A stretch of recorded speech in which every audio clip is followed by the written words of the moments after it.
As I'm sure a lot of you have heard, Akira Toriyama, the creator of Dr. Slump, obviously worked on Dragon Quest and most famously, most well known for creating Dragon Ball, has passed away these past couple of days.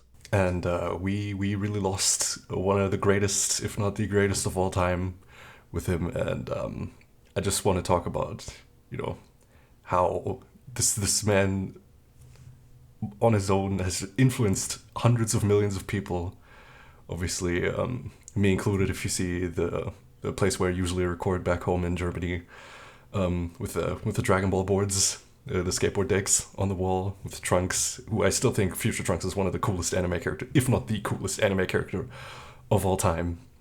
With Son Goku Super Saiyan 3 form, you can see in the left there's like another board that I have laying there. I've also skated a bunch of them with like Gohan and Vegeta on it, and yeah, when I think of Dragon Ball and Dragon Ball Z, obviously that's kind of what I grew up with mainly.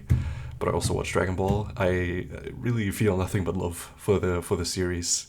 It really feels like I can say with confidence I would not be the same person that I am today if I never watched Dragon Ball. That is 100% sure.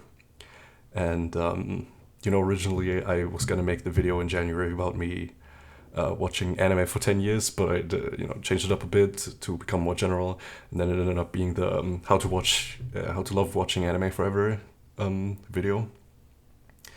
So I thought maybe I can talk about how Dragon Ball has influenced me throughout my life, because that's I definitely couldn't have made the 10 years video without me mentioning Dragon Ball, because it's like a red string that pretty much goes through all my life. So basically ever since I was in kindergarten, that's pretty much the first anime among like others like Sailor Moon and Yu-Gi-Oh and Pokemon and Digimon and Detective Conan and all the other things. I remember watching, as I've said in the 10 years video, I think I actually watched anime all my life, just like in Japanese with subtitles, and actually watching the series from start to finish. I've been doing that for 10 years. So yeah, ever since I was a child, I watched Dragon Ball, and that was definitely my favorite out of the bunch. I remember sometimes asking my mom if I can stay home instead of going to kindergarten, so that I can stay home and watch the new episode of Dragon Ball Z. And I remember also back when I was a kid, I used to wake up before everyone else just because I'm a fucking hyperactive piece of shit. And I would wake up in the morning when no one was awake yet, so I didn't really have anything to do. I would take a VHS, which I'm kind of sad that I'm not back home in Germany right now, because I could show it, because I still own it. I would take a VHS of the Dragon Ball Tree of Might movie, and I would watch that literally every morning for a while. I watched that movie every day. Yeah, then I also played some of the games. I had Dragon Ball GT Final Bout, I think it was called, for PlayStation 1. And I played the hell out of that. And then, eventually when I went to school, secondary school, and I couldn't watch Dragon Ball on TV anymore. And eventually they also stopped airing it. I remember I still kind of wanted something in my life that was like Dragon Ball themed. So I bought, Dragon Ball Z Budokai Tenkaichi 3, the game.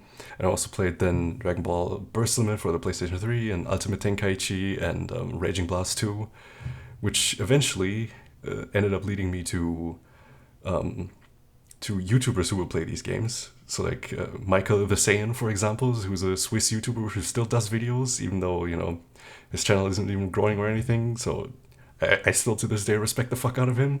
And Golden Boy Makosi 93, which is a German gaming YouTuber that I watched at the time, who's fucking mega chat, got a girlfriend, got a real job, and stopped doing YouTube.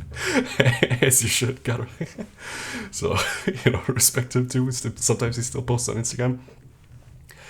So I basically watch them play Ultimate Tenkaichi, and then also at the time I think Naruto Shippuden Ultimate Ninja Storm 3 came out, so I watched them play that. And eventually these guys also started talking about the Naruto manga and what anime they were watching, and I think Golden Boy Makosi 93 eventually started recommending this little show called Fairy Tail, which I started watching.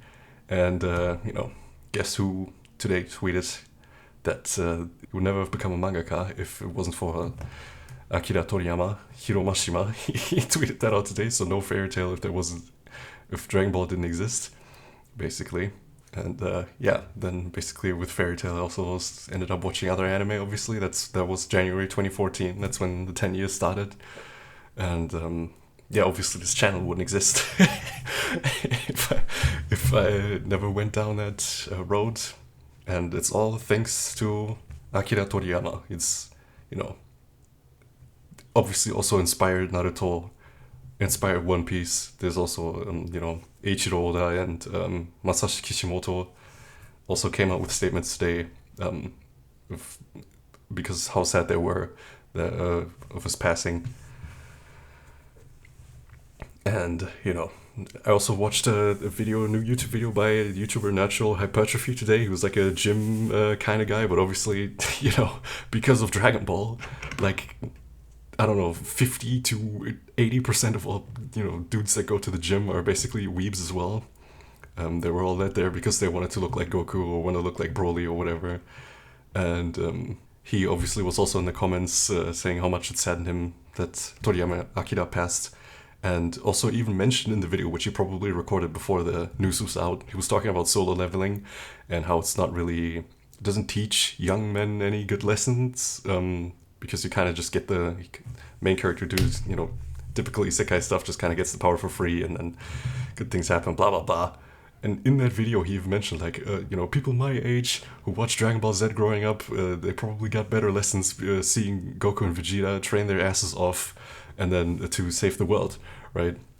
And, there's a lot of that in Dragon Ball. It can teach you what it means to be a man, what it means to be a strong person in general, what it means to work towards your goals, and even what happiness can look like. Because nowadays you have all these Andrew Tate schmucks, people like that, who, what color is your Bugatti? Fucking bullshit. And, Son Goku is just some fucking dude, some monkey man living in the woods with his wife and kids and hunting for food and chilling in nature.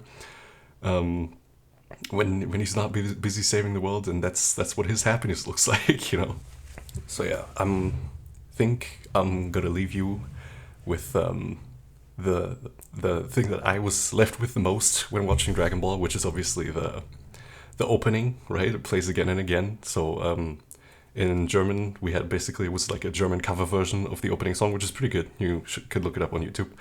And I translated it, and I'm going to leave you with the words that the opening of Dragon Ball Z gave me every day when I was a child. We keep flying higher, here we are free. We are ready to go away, nothing can happen to us up here. The earth is shaking because our battle is not over yet, but our wish will eventually come true. Do you see how the ice is breaking? Can you see the fire? We have to make it through this battle, otherwise our world will end someday. Chala, hey chala, never give up. I know the fire is burning inside you. Soon you will have reached your goal. Chala, hey chala, open your heart, you have the power to do anything. I know you can do it.